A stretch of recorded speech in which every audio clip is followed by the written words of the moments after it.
Hello!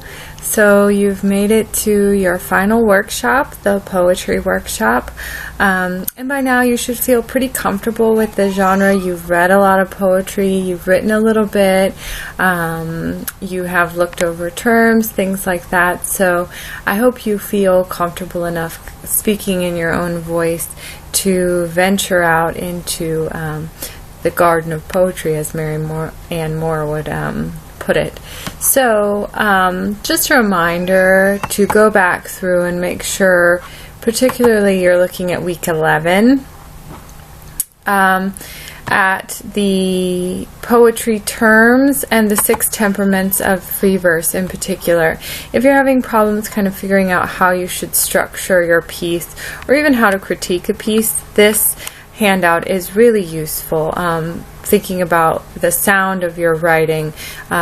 Does it have a rhythm to it? Of course, rhyme you should generally stay away from. If you want to experiment with the rhyme, that's okay. You'll get some feedback from it in the workshop.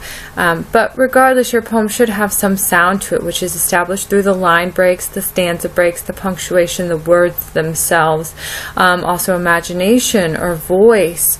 The story of your piece. Even though this is not usually narrative, there is some kind of a story behind it.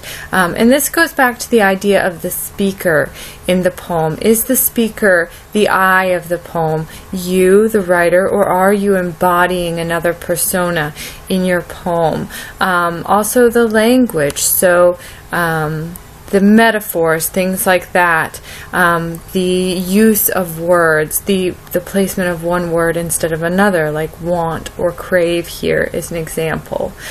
We talked about that voice a lot last week.